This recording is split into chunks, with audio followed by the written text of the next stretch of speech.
The metallic click of the key turning in the lock echoed through the pediatric wing like a gunshot. Nurse Rodriguez dropped her clipboard, the papers scattering across the polished linoleum floor as she watched in horror. Behind the reinforced glass window of room 314, 13-year-old Amara Williams pressed her thin palms against the door, her dark eyes wide with confusion and rising panic. "What are you doing?" Rodriguez whispered. But Karen Blackwell had already pocketed the key and was walking away, her white administrative coat billowing behind her like the wings of some predatory bird. "Maintaining order," Karen replied without turning around. "The noise from that room was disrupting other patients. She needs to learn proper hospital behavior." Amara's fist began pounding against the door, the sound muffled but desperate. Her mouth moved silently behind the glass, forming words that no one could hear. Rodriguez rushed to the door, placing her hand against the window where Amara's palm still pressed from the other side. "Mrs. Blackwell, you can't lock a patient in their room. She's just a child," Rodriguez called out. But Karen had already disappeared around the corner, her heels clicking with military precision against the floor. Inside room 314, Amara sank onto her hospital bed, the cheerful yellow gown hanging loose on her fragile frame. 3 months ago, she had been a different person entirely. Before the diagnosis, before the chemotherapy, before the endless nights of nausea and pain that had stripped away her long braids and left her scalp smooth and vulnerable. The cancer was gone now. The doctors assured her family. Her latest scans were clear, her blood work improving daily. For the first time in months, she had felt strong enough to laugh with her friends. The friendship bracelets lay scattered on her bedside table, bright threads of pink and purple and gold that her classmates had brought during visiting hours. Keisha had been in the middle of teaching her a new pattern when the commotion started. 3 girls from her 8th grade class, chattering and giggling as 13-year-old girls do, their voices carrying the music of normalcy that Amara had missed so desperately during her treatment. That's when Karen Blackwell had appeared in the doorway like a storm cloud. "This is a hospital, not a playground," she had announced, her voice sharp enough to cut glass. "Visiting hours are over." Keisha had checked her phone. "But it's only 2:30. Visiting hours don't end until 4. Karen's pale blue eyes had narrowed. "They end when I say they end. This patient has been disruptive all week. The noise level is unacceptable." Dr. Martinez, Amara's oncologist, had tried to intervene when he heard the raised voices from the hallway. "Mrs. Blackwell, these girls have been very quiet. Social interaction is crucial for Amara's recovery. The psychological benefits—" "Don't tell me how to run my floor, doctor," Karen had snapped. "I've been managing patient care in this hospital for 15 years. I know what's best." Now, alone in the locked room, Amara pulled her knees to her chest and tried to understand what had happened. The silence pressed against her eardrums like deep water. She had grown accustomed to the constant hum of the hospital, the beeping monitors, the soft conversations in the hallway, the gentle knock of nurses checking on patients. This silence was different. It was thick and suffocating and wrong. She pressed the call button beside her bed. Once, twice, 3 times. The red light blinked mockingly. But no one came. Through the window, she could see the nurse's station, could see Rodriguez talking frantically on the phone, gesturing toward her room. But the door remained locked. Karen Blackwell sat in her office, reviewing patient charts with the methodical precision that had earned her a reputation as the most efficient floor supervisor in the hospital. The Williams girl would thank her eventually. She told herself, structure and discipline were what children needed, especially sick children who had been coddled and indulged by well-meaning family members. The girl's attitude had been deteriorating all week, laughing too loudly, staying up past quiet hours, acting as if the hospital were some kind of social club. Her computer chimed with an incoming message. Dr. Martinez, requesting immediate access to room 314. Karen deleted the message without responding. Then, Dr. Chen from Pediatrics. Delete. Then, Dr. Williams. No relation to the patient. From Internal Medicine. Delete, delete, delete. Her phone rang. Administrative Services. Karen Blackwell speaking. Karen, this is Dr. Martinez. I need you to unlock room 314 immediately. Amara is having a panic attack. The patient is fine. She needs to learn that actions have consequences. What actions? She was talking with her friends. That's not a disciplinary matter. It's part of her recovery process. Karen's grip tightened on the phone. Doctor, with all due respect, you handle the medical care, and I handle patient management. The girl was being disruptive. She needed correction. Karen, unlock that door right now, or I'm calling security. Be my guest. Karen hung up the phone and returned to her charts. In room 314, Amara had discovered that panic felt like drowning in air. Her chest tightened with each breath, and the room seemed to shrink around her. She had faced down cancer, had endured months of chemotherapy that left her retching and weak, had lost her hair and her energy, and sometimes her hope. But this was different. This was helplessness of a different kind. The terror of being trapped not by disease, but by cruelty. She thought of her mother, who worked 2 jobs to pay for the medical bills that insurance wouldn't cover. Her mother would be furious if she knew what was happening, but she wouldn't arrive until evening. Her father lived 3 states away now, had moved after the divorce became final during Amara's treatment. The stress of her illness had cracked their marriage like ice on a pond, and now she was alone with her fear.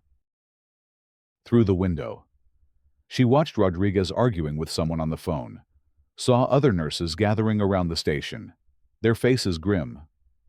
Dr. Martinez appeared, tried the door handle, then knocked on the glass. Amara rushed to the window, pressing both hands against it. I can't hear you, she mouthed, pointing to her ears. Dr. Martinez held up his phone, typing rapidly. Within seconds, Amara's room phone rang. Amara, can you hear me? Dr. Martinez, why can't I get out? What did I do wrong? You didn't do anything wrong, sweetheart. This is not your fault. We're going to get you out of there right now. But minutes passed. Then an hour. Karen Blackwell had the only key to room 314, and she refused to surrender it. Hospital security couldn't override her authority without proper authorization, and the chain of command moved with bureaucratic slowness. Meanwhile, Amara sat alone, watching the sun move across the sky through her window, feeling more isolated than she had ever felt during the darkest days of her treatment. At 3 o'clock, Dr. Sarah Chen, head of pediatric psychology, arrived at the nurses' station with fire in her eyes. She had been in surgery when the situation began, and the story she heard upon her return made her blood boil. Where is Blackwell? She demanded. In her office. Rodriguez replied. She won't answer her phone, won't respond to messages. She says the girl needs discipline. Dr. Chen marched down the hallway, her surgical scrub still damp with perspiration. She didn't knock on Karen's office door, simply pushed it open and stepped inside. Open that room immediately. Karen looked up from her charts with practiced calm. Dr. Chen, how was your surgery? Don't play games with me. Karen, that child has been through hell and back. She's 13 years old. She's been fighting cancer for months, and you've locked her in a room like she's some kind of criminal. Open the door." The patient was being disruptive. Hospital policy clearly states, Hospital policy states that patients cannot be confined without medical justification and proper authorization. You have neither. You're traumatizing a child who has already suffered enough. Karen's composure cracked slightly. These children today have no respect, no understanding of appropriate behavior. They think the world revolves around them. Sometimes they need to learn that actions have consequences. What actions? Karen talking with her friends, laughing, being a normal 13-year-old girl for the first time in months. She was loud. Other patients complained. Which patients? Karen's mouth opened, then closed. She shuffled through her papers, avoiding eye contact. There were no complaints. Were there? Dr. Chen continued. You decided, on your own, that a sick child needed to be punished for the crime of being happy. Karen stood abruptly, her chair rolling backward and hitting the wall with a sharp crack. I've been managing this floor for 15 years. I know how to maintain order and discipline. These children need structure, not coddling. Coddling Karen. She has cancer. She's barely holding on to her childhood as it is. And you want to take away what little joy she has left. Had cancer. Karen corrected. Her latest scans were clear. She's fine now. Dr. Chen stared at her in disbelief. Fine. Do you have any idea what she's been through? The fear, the pain, the uncertainty. Do you know what it's like to be 13 years old and wonder if you're going to live to see 14? Karen's expression remained fixed, unmoved. Children are resilient. They bounce back quickly from these things. What they need is structure and discipline, not special treatment. It was then that Dr. Chen realized the depth of the problem. This wasn't simply a misunderstanding or a power struggle. This was something darker, something that ran deeper than policy disputes or management philosophy. Karen Blackwell looked at Amara Williams and saw not a brave young girl fighting for her life, but a problem to be managed, a disruption to be controlled. Give me the key, Karen. No. Dr. Chen pulled out her phone and dialed a number from memory. This is Dr. Chen. I need to speak with hospital administration immediately. We have a code gray situation on the pediatric floor.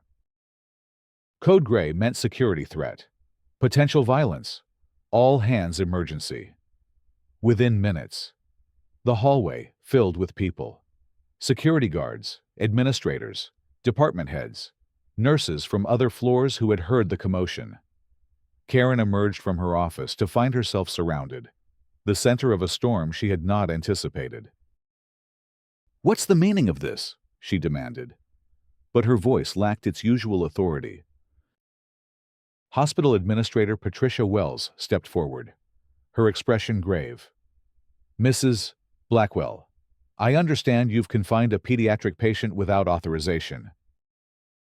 I have the authority to maintain order on my floor. You have the authority to manage nursing staff and coordinate patient care. You do not have the authority to imprison children. Through all of this, Amara remained locked in room 314, watching the drama unfold through her window like a silent movie. She could see the crowd gathered around the nurses' station, could see the agitated gestures and heated conversations. But she could hear nothing. The isolation was complete, absolute, terrifying. Her phone rang again. This time it was her mother. Baby, I just got a call from Dr. Martinez. What's happening? Amara burst into tears, the sound echoing off the sterile walls of her prison. Mama, they locked me in. I can't get out. I don't know what I did wrong. Her mother's voice cracked with fury and heartbreak. "You didn't do anything wrong. Baby, Mama's coming. I'm leaving work right now." "But you'll get in trouble. You can't miss work again." "Let me worry about that. You just hold on. Okay, Mama's coming." But Amara's mother, Denise Williams, didn't just head for the hospital. She made one other call first, to her brother Marcus, who worked as a reporter for the local news station. Marcus had covered Amara's story before. The brave young girl fighting cancer. The community fundraisers to help with medical bills. The celebration when her scans came back clear. "They did what?" Marcus's voice rose an octave. "They locked her in a room, like she's in prison." "That's what Dr. Martinez told me. Some administrator decided she was being too loud, too disruptive." "Marcus. She was just talking with her friends. First time she's felt well enough to have visitors in weeks." "I'm on my way. Don't let them cover this up. Denise, this is bigger than just Amara. This is about how we treat sick children, about power and accountability."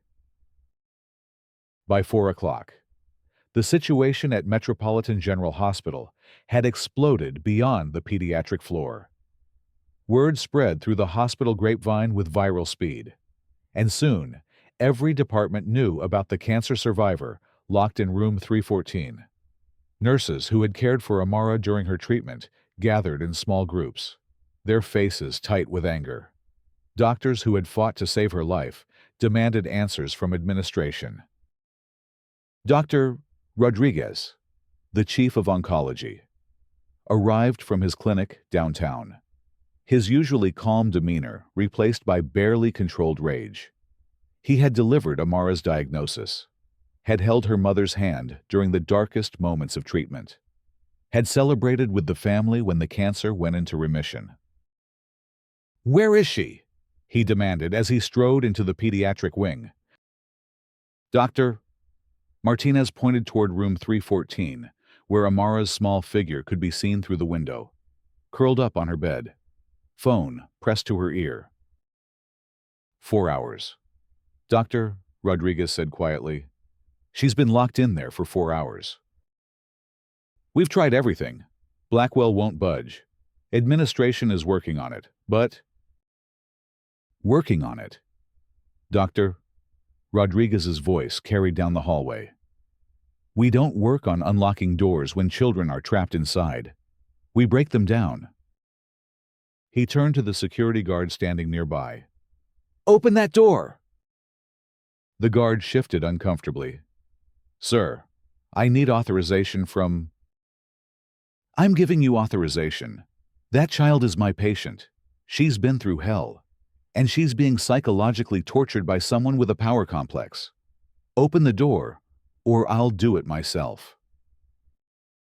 Karen Blackwell chose that moment to return from wherever she had been hiding, her face flushed with indignation. "Dr. Rodriguez, this is not your department. You have no authority over administrative decisions on this floor." Dr. Rodriguez turned to face her, and everyone in the hallway fell silent. His voice, when he spoke, was deadly quiet. "Mrs. Blackwell, that little girl fought cancer for 8 months. She endured chemotherapy that would break grown men. She lost her hair, her strength, her childhood innocence. But she never lost her spirit. She never stopped smiling, never stopped fighting, never stopped believing that tomorrow would be better than today." Karen shifted uncomfortably, but maintained her defiant stance. "And now," Dr. Rodriguez continued, "after everything she's been through, after beating a disease that kills children every day, you've decided to lock her in a room like a criminal, because she had the audacity to laugh with her friends, because she dared to be happy after months of suffering. She was being disruptive. She was being 13. Dr. Rodriguez exploded. She was being a child for the first time in 8 months. She felt well enough to act like a normal kid. And you punished her for it. The elevator doors opened, and Denise Williams stepped out, followed by a news crew. Marcus had called in favors, and, within an hour, Channel 7 had dispatched their best investigative team. The camera operator immediately began filming, and reporter Janet Torres approached the crowd gathered around the nurses' station. "Excuse me, I'm Janet Torres with Channel 7 News. We're here about reports of a pediatric cancer patient being confined against her will. Can someone explain what's happening here?" The hallway erupted into chaos. Hospital administration, already scrambling to manage the situation, now faced the prospect of negative publicity on the evening news. Security guards tried to control access to the floor, but the damage was done. The story was out. Through her window, Amara watched her mother arrive, watched the news crew set up their equipment, watched the crowd grow larger and more agitated. She pressed both hands against the glass and mouthed, "Mama," over and over again. Denise Williams pushed through the crowd, her work uniform wrinkled from running, her eyes red with tears of rage and heartbreak. She pressed her palm against the window where her daughter's hand waited on the other side. "Open this door right now," she demanded, her voice carrying the authority of a mother whose child was in danger. Karen Blackwell stepped forward, key clutched in her fist. "Mrs. Williams, your daughter needs to learn appropriate hospital behavior. This is for her own good." "For her own good?" Denise's voice rose to a shout. "Lady, my baby has been through more pain and fear in the last 8 months than you'll experience in your entire life. She's earned the right to laugh with her friends. She's earned the right to be happy. And you locked her up like she's done something wrong." She was being loud. "Other patients?" "What other patients who complained? Show me the complaints." Karen's mouth opened and closed, but no words came out. Janet Torres stepped forward with her microphone. "Mrs. Blackwell, can you explain why a 13-year-old cancer survivor has been locked in her hospital room for over 4 hours? This is a private hospital matter. You have no right to be here. This is a public hospital funded by taxpayer dollars, and you've confined a child without justification. The public has every right to know." The camera rolled as Karen realized the magnitude of her mistake. This wasn't just about hospital policy anymore. This was about accountability, about power, about how society treats its most vulnerable members. And it was all being broadcast live on the evening news. Hospital CEO Margaret Foster arrived just as the story was hitting social media. The hashtag #DamWareFreeAmara was already trending, and the hospital's phone lines were jammed with angry calls from the community. Foster, a pragmatic administrator who understood public relations disasters when she saw them, took one look at the situation and made an executive decision. "Mrs. Blackwell, give me that key immediately." "Ma'am, I was just maintaining order on my floor. The patient is a 13-year-old cancer survivor who has been unlawfully confined for over 4 hours. Give me the key, or security will remove it from you." Karen's hand trembled as she surrendered the key. Foster personally unlocked the door to room 314, and Amara flew into her mother's arms, sobbing with relief and residual fear. "I'm sorry, baby," Denise whispered into her daughter's ear. "I'm so sorry this happened to you." "I didn't do anything wrong. Mama, I was just talking with my friends." "I know, baby. You didn't do anything wrong. This is not your fault." But even as mother and daughter reunited, the story was far from over. The news crew interviewed doctors, nurses, and hospital staff, all of whom expressed outrage over Amara's treatment. Dr. Rodriguez gave a particularly powerful statement about the psychological impact of confinement on pediatric patients. "This child has already endured trauma that would break many adults." He told the camera, to subject her to additional psychological abuse under the guise of discipline is unconscionable. We're supposed to heal children, not traumatize them further. The story aired that evening and went viral within hours. Social media exploded with outrage and support for Amara. Cancer survivors, parents, medical professionals, and ordinary citizens expressed their anger over what had happened. The hospital's phone lines remained jammed for days. But Karen Blackwell wasn't finished. Even as the media storm swirled around her, she remained convinced that she had been right to discipline Amara.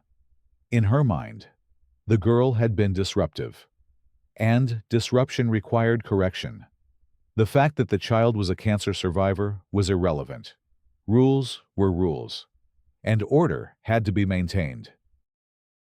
She gave her own interview to a different news station, defending her actions and claiming that modern children, especially sick children, were overindulged and lacked proper discipline.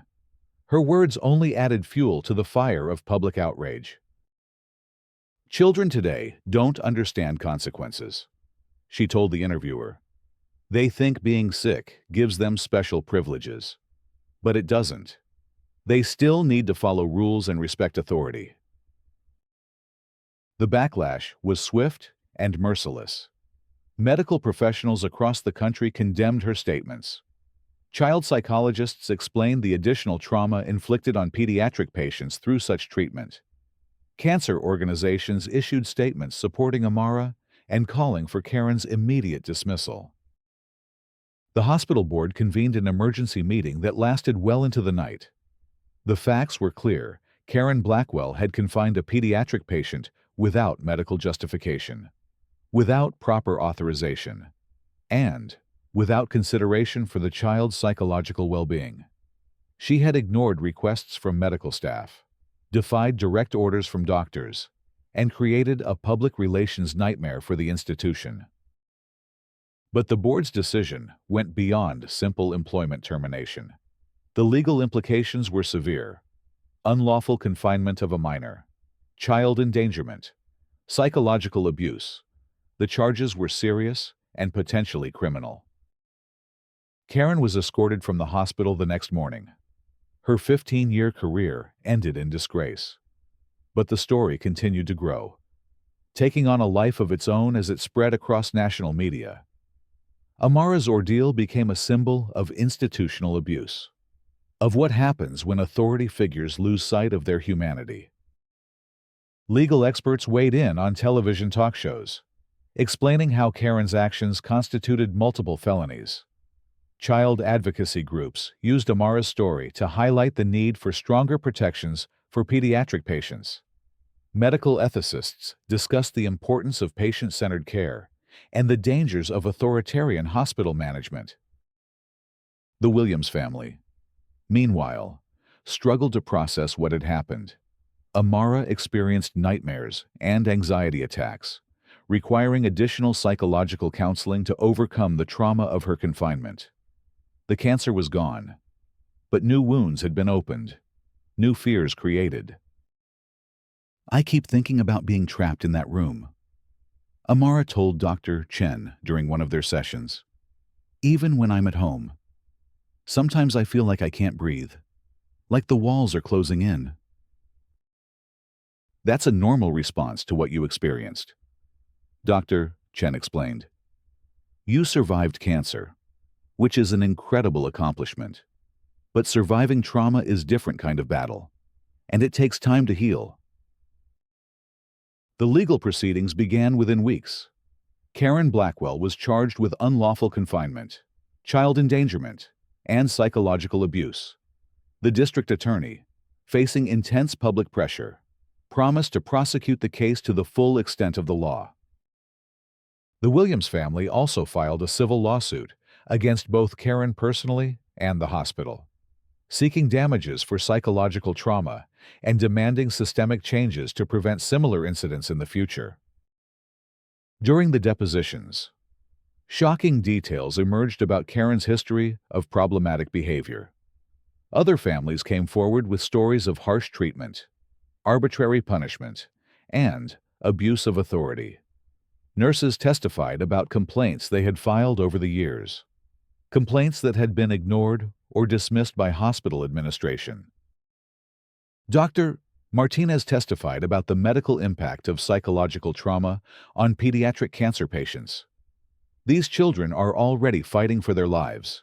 He explained to the jury, they're dealing with pain, fear, and uncertainty every day. When we add additional trauma, when we make them feel unsafe in the very place where they're supposed to heal, we're not just failing them medically, we're failing them as human beings. The jury deliberated for less than 2 hours before returning a guilty verdict on all charges. Karen Blackwell was sentenced to 2 years in prison and ordered to pay substantial damages to the Williams family.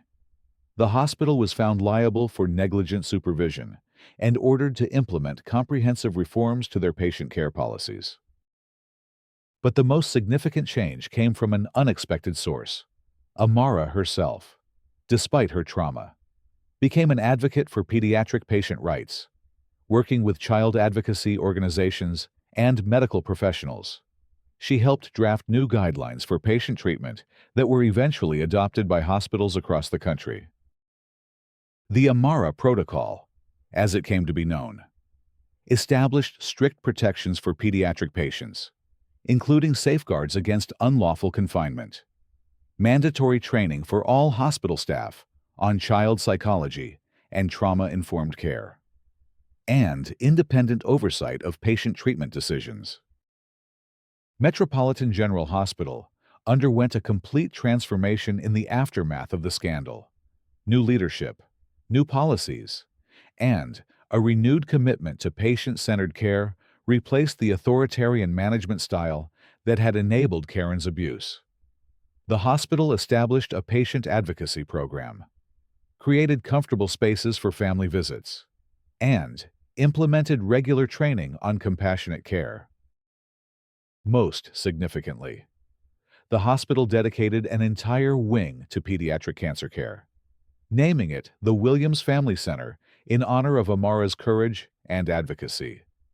The center became a model for other institutions, demonstrating how hospitals can provide not just medical treatment, but genuine healing for children and families facing life-threatening illness. 2 years after her ordeal, Amara stood in the main lobby of Metropolitan General Hospital, now 15 years old and cancer-free for over 3 years. She was there for the dedication ceremony of the Williams Family Center, surrounded by doctors, nurses, hospital administrators, and dozens of families whose children had been treated at the facility. Dr. Rodriguez, now the director of the new center, introduced Amara to the crowd. This young woman showed us that healing isn't just about medicine, he said. It's about dignity, respect, and compassion. It's about treating our patients not as problems to be managed, but as human beings deserving of our very best care. Amara stepped to the microphone, her voice steady and clear. When I was locked in that room, I felt like I was nothing, like I didn't matter, like my feelings, my fear, my humanity didn't count for anything. She paused, looking out at the audience. But I learned something important. We all have power. Even when we feel powerless, we have the power to speak up, to demand better, to change things for the people who come after us. She gestured toward the new pediatric wing, its bright colors and cheerful decorations a stark contrast to the sterile environment where she had once been confined. This center exists because we refuse to accept that what happened to me was okay. Because doctors and nurses and administrators and ordinary people in our community said, never again. Because sometimes the most important thing we can do is turn our pain into purpose. The audience erupted in applause. But Amara wasn't finished. I want every child who comes here to know that they matter, that their feelings matter, that they deserve to be treated with kindness and respect, no matter how sick they are, no matter how scared they are, no matter how different they might seem. She looked directly at the camera, knowing that her words would reach far beyond the hospital lobby. And I want every adult who works with children to remember that power should be used to protect, not to punish, to heal, not to harm, to build up, not to tear down. As the ceremony concluded, and families began touring the new facility, Amara walked through the halls with her mother, taking in the changes that had transformed the place where she had once felt so alone and afraid. The new pediatric rooms had large windows, comfortable seating for families, and cheerful artwork created by young patients from around the country. Most importantly, every room had a clear policy posted on the wall: patient rights and protections, outlining in simple language the rights of every child receiving care at the hospital. No child would ever again wonder if they had done something wrong to deserve punishment. No child would ever again be made to feel that their joy was a disruption, their laughter was inappropriate, their humanity was inconvenient. In the months that followed, the Williams Family Center became a destination for medical professionals from around the world, all wanting to learn about the innovative approach to pediatric care that had emerged from tragedy. The center's success wasn't measured just in medical outcomes, though those were excellent, but in the smiles of children who felt safe, the relief of parents who knew their children were truly cared for, and the satisfaction of staff who were empowered to provide compassionate care. Karen Blackwell served her full sentence and was released from prison to a world that had moved on without her. Her actions had become a case study in medical ethics courses, a cautionary tale about the abuse of authority and the importance of patient advocacy. She never expressed remorse for her treatment of Amara, maintaining to the end that she had been trying to maintain proper order in the hospital. But her legacy was not one of order or discipline. Instead, it was the transformation she had inadvertently sparked, the movement toward more humane and compassionate healthcare that her cruelty had inspired. Sometimes, it seemed, the worst behavior brought out the best in others, forcing society to confront its failures and commit to doing better. As Amara entered her senior year of high school, she began receiving acceptance letters from prestigious universities, many offering full scholarships for her academic achievements and advocacy work. She had decided to study medicine, inspired by the doctors who had fought for her and saved her life, motivated by the desire to ensure that no child would ever again face the kind of institutional cruelty she had experienced. On quiet evenings, she would sometimes think about room 314, about the fear and helplessness she had felt behind that locked door. But those memories no longer dominated her thoughts. Instead, she focused on the future, on the children who would be treated with dignity and respect because of the changes that had grown from her suffering. The locked door had become an open pathway, leading not just to her own healing, but to a broader transformation of how society cares for its most vulnerable members. And in that transformation, Amara found not just recovery from trauma, but purpose, meaning, and hope for a future where every child would be treated with the compassion and respect they deserved. The sound of children's laughter now filled the halls of the Williams Family Center, a joyful noise that no one would ever again mistake for disruption. It was the sound of healing, of hope, of humanity at its best. It was the sound of victory over cruelty, of light conquering darkness, of a young girl's courage transforming an entire institution. And in that laughter, Amara found the final piece of her own healing, the assurance that her suffering had not been in vain, that her voice had been heard, and that her story would continue to protect and inspire children for generations to come.